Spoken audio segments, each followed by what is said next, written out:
ധൈര്യമായിട്ടിരുന്നോ, പേടിക്കണ്ട. Praise the Lord. ആദ്യം തന്നെ കർത്താവിന് നന്ദി, ബ്രദറിനെ കാണാനും ബ്രദറിന്റെ ടോക്ക് കേൾക്കാനും ബ്രദറിന്റെ കൂടെ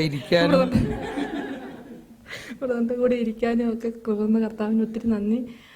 എന്നെ ഏറ്റവും കൂടുതൽ സ്പർശിച്ച ആദ്യമേ തന്നെ ഈശോയുടെ തിരുരക്തത്തിൻ്റെ ആ മൂല്യത. കാരണം ബ്രദർ രാവിലെ വന്നപ്പം ബ്രദർ ഇങ്ങനെ പറഞ്ഞ് നമ്മളോട് രക്തക്കോട്ടയുടെ പാട്ട് പാടിക്കൊണ്ടിരിക്കുമായിരുന്നു. അപ്പം ബ്രദർ പറഞ്ഞാൽ ഈശോയുടെ തിരുരക്തം നമ്മൾ പറയുന്ന ആ ഒരു ഈശോയുടെ തിരുരക്തം നമ്മൾ പലപ്പോഴും ഈശോയുടെ തിരുരക്തം കൊണ്ട് പൊതിയണമെന്നൊക്കെ പറയുമ്പോഴും നമ്മൾ ആ നാവ് കൊണ്ട് ഉപയോഗിക്കുന്നത്രയും ആ ഹൃദയം പൊട്ടിയ ആ കർത്താവിൻ്റെ തിരുരക്തം എന്നുള്ള ആ ഒരു വില എത്രത്തോളം ഇതോടുകൂടി അത് പ്രൊനൗൺസ് അത് ഉച്ചരിക്കണം, അത് ഹൃദയത്തിൽ എത്രത്തോളം ആഴത്തിൽ നിന്ന് അത് വരണമെന്നൊരു ബോധ്യം, അങ്ങനെ ഒരു കൃപ കിട്ടണമെന്ന് ഇങ്ങനെ പ്രാർത്ഥിക്കുമായിരുന്നു. കാരണം അങ്ങനെ ചങ്കുപൊട്ടി കർത്താവിൻ്റെ തിരുരക്തം എന്ന് പറയുമ്പോൾ അതൊരു അനുഭവമായി മാറാനായിട്ട് ഈശോ എനിക്ക് വേണ്ടി ആ ചിന്തി തിരുരക്തത്തിൻ്റെ ആ വലിയൊരു ആഴങ്ങളിലേക്ക് മനസ്സൊത്തിരി ആ വാക്ക് ഉപയോഗിക്കുമ്പോൾ എത്രത്തോളം ശ്രദ്ധയുള്ളവളായിരിക്കണം എന്നൊരു ചിന്ത മനസ്സിലേക്ക് വന്നു. പിന്നെ കൂടുതൽ സ്പർശിച്ച് ദൈവിക ജ്ഞാനം കൊണ്ട് നിറയാനായിട്ട്, കർത്താവിൻ്റെ ജ്ഞാനത്തിന് വേണ്ടി പ്രാർത്ഥിക്കാനായിട്ടുള്ളൊരു ബോധ്യം. പ്രത്യേകിച്ച് ഇന്ന് ഞാനിങ്ങനെ ചിന്തിക്കുമായിരുന്നു, ഇന്നിപ്പം ബ്രദറിലൂടെ അത് കിട്ടി. ഇന്നലെ രാത്രി ഞങ്ങൾ കുർബാനയ്ക്ക് പോയപ്പോൾ അച്ഛനും പറഞ്ഞൊരു ഇതായിരുന്നു, ദൈവിക ജ്ഞാനത്തിന് വേണ്ടി നിങ്ങൾ പ്രാർത്ഥിക്കണം.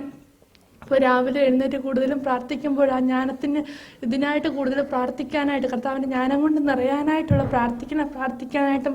അതോടൊപ്പം തന്നെ ഇന്നലെ അച്ഛൻ പറഞ്ഞപ്പോൾ ഇങ്ങനെ പറഞ്ഞു, നിങ്ങൾ ബോധജ്ഞാനത്തിന് സിംഹാസനമായ പരിശുദ്ധ അമ്മയുടെ മധ്യസ്ഥം തേടി, പ്രത്യേകിച്ച് ജപമാല ആ ഒരു ഡിവോഷണലായിട്ട് ഓരോ രഹസ്യങ്ങളും ശരിക്കും ധ്യാനിച്ച് ചെല്ലുവാണെങ്കിൽ നിങ്ങൾക്ക് ജ്ഞാനം കൊണ്ട് നിങ്ങൾ നിറയപ്പെടും എന്നൊക്കെ പറഞ്ഞു.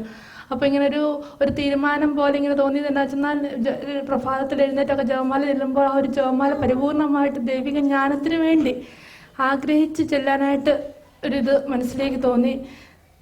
പിന്നെ പറഞ്ഞതുപോലെ ഈശോയ്ക്ക് വേണ്ടി കൂടുതൽ സമർപ്പിക്കാനായിട്ട് സങ്കീർത്തനങ്ങളുടെ ആ ഒരു ഇത്, കൂടുതൽ സങ്കീർത്തനങ്ങൾ, അതെനിക്ക് ബ്രദറിൻ്റെ ഒരു ഇത് യൂട്യൂബിൽ നിന്ന് എനിക്ക് ഓൾറെഡി കിട്ടിയതാണ്. സങ്കീർത്തനങ്ങൾ കൂടുതൽ പ്രാർത്ഥിച്ച് സങ്കീർത്തനങ്ങൾ ഒരു ഗാനമായി കൂടുതൽ പ്രാർത്ഥിക്കാനായിട്ട് അങ്ങനെ ഒരു ബോധ്യോടെ കിട്ടി. കർത്താവിന് നന്ദി.